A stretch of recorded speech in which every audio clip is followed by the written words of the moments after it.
Hey there blues fans, John here with the Blues Guitar Institute, and this is your Tuesday Blues lesson number 145. In this lesson we're going to take a look at some chord-based jamming concepts in the key of A. Let's have a listen and then we'll come back and I'll show you things note for note, beat by beat. Here we go.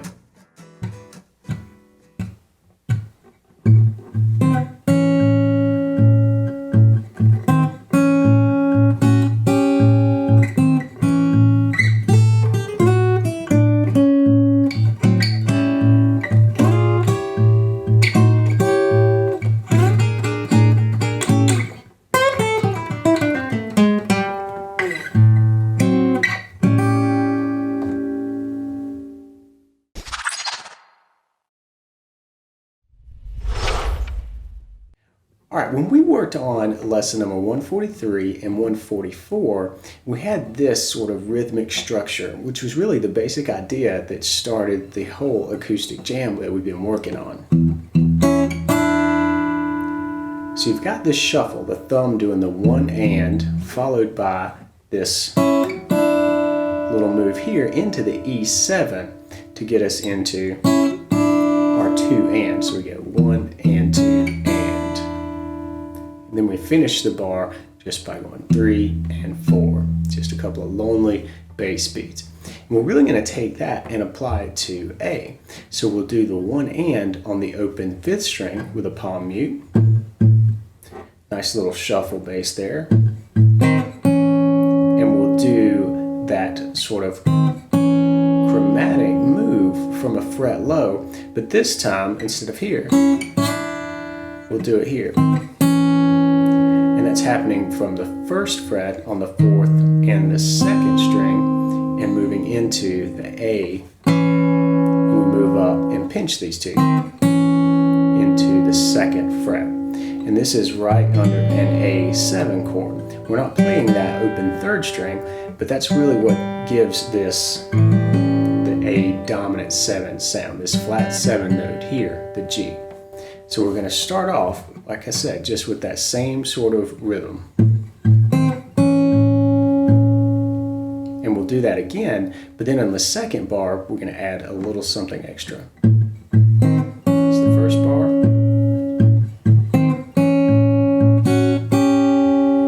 So right here, we're in position to move into a slightly different shape for the A7.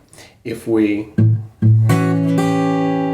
take the top 2 strings, we can go from this F sharp on the top string up to the G. Remember we said that G note here, the open,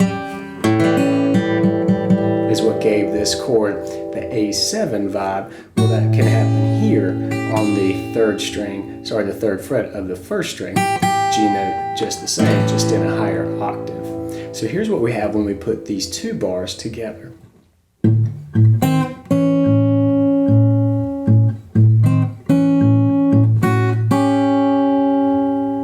And the 3rd bar is much the same. Actually, it starts in the same fashion, but we're going to end it by starting a nice little lick. So let me play through the first 3 bars and then the first little phrase of the lick so you can hear where we're going with this.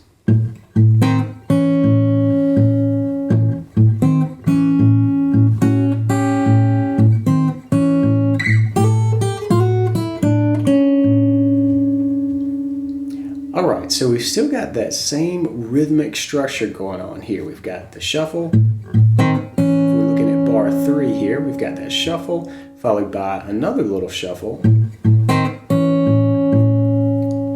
There's that little double thumb pump right before we launch into this little lick.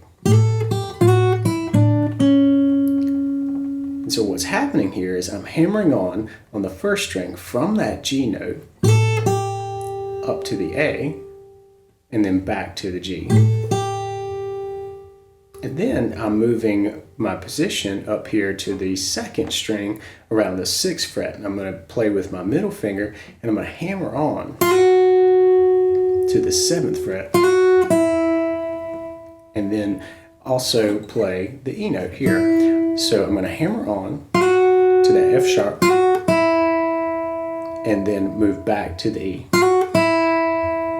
And then finally, 7th fret on the 3rd string, that D, and then into this C sharp, which is the 3rd of an A. Gives it a nice real A major sound. So it's really cool to hang out on that. It's a sweet note. So let's listen to this phrase and I'll play it through slowly. We'll start from the 3rd bar here. 2, 3, 4.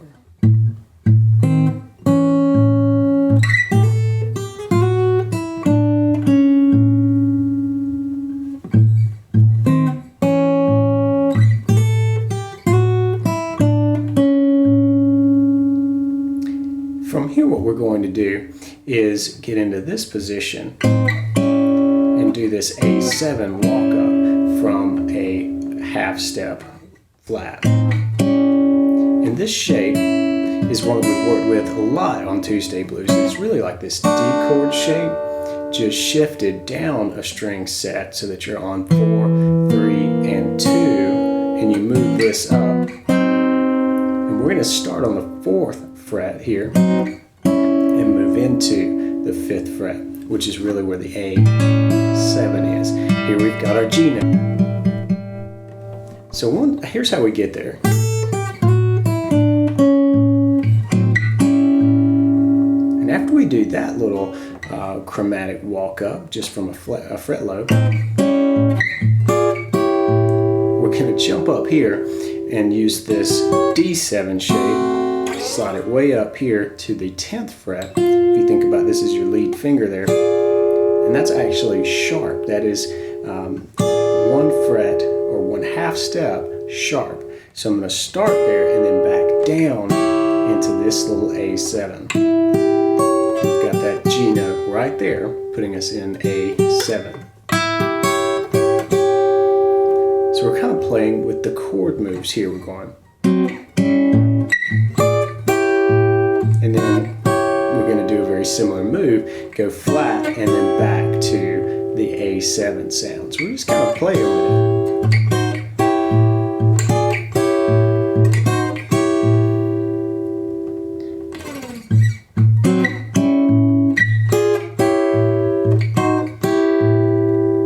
And then from here, we're going to slide up and use that sharp technique. So we're going a fret too high here to play an A7. So like an A sharp 7 chord here. Just these 3 notes from the chord. So you're going to lead off here with my middle finger. I've got my middle finger on the 12th fret of the 4th string. That's a D note. And then I've got my ring finger here on the 13th fret of the 3rd string. So a G sharp. And then finally, I've got this note here on the 2nd string at the 11th fret. That A sharp. Remember, we're at A sharp 7 here. And what we're going to do is pluck this in a triplet fashion. And then finally flatten it and hit it one time. Just kind of stab that chord. So the picking there is 1 triplet, 2 triplet, 3.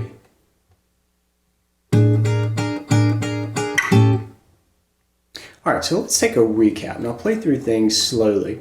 We're really just moving around these A7 chord shapes. We got one here, here, then we got this, then we got this, and then here. So we're covering quite a large territory here on the fretboard. Let's have a listen at how we're getting there and how we're piecing these things together, playing it through slowly.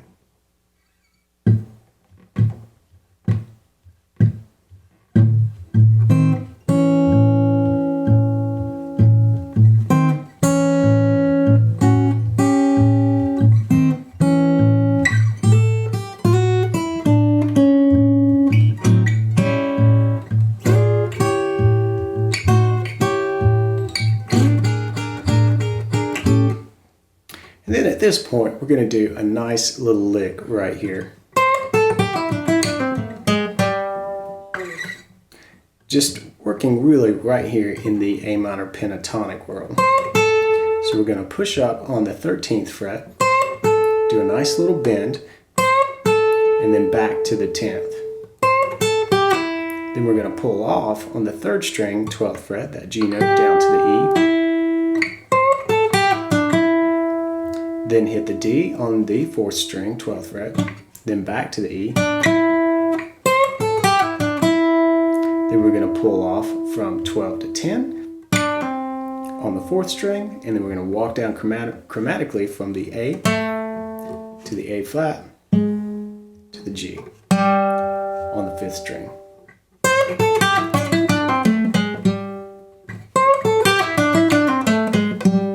Then we're going to hit the open 5th string, and we're going to wind this up in a really kind of a reconfigured chord that we've already played. And we're doing that on purpose here.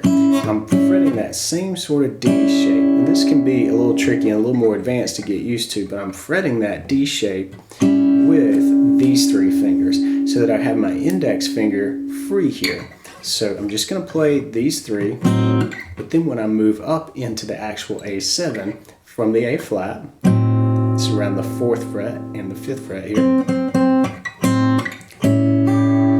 my index finger down. It's a bit of a stretch, and that's what's making this definitely advanced. By the time you've got this finger with these 3 fingers that may be a little uncomfortable, then doing the stretch and playing the G note on the 1st string with the index finger can add a super cool sound. Definitely more 87 vibe going on there.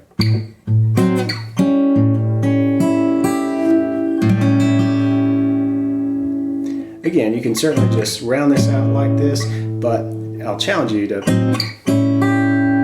play it and get that high G note in there.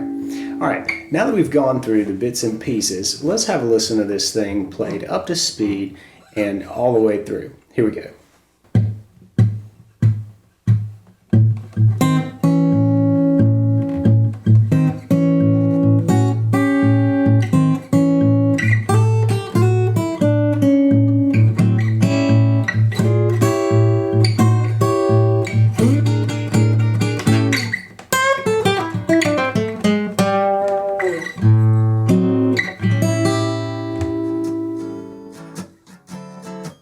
I hope you enjoyed today's lesson. This is really a continuance of lesson number 143 and 144. Those 2 are from the perspective of E. A lot of E7 licks and concepts there. So I highly recommend getting those 2 down and lesson 145.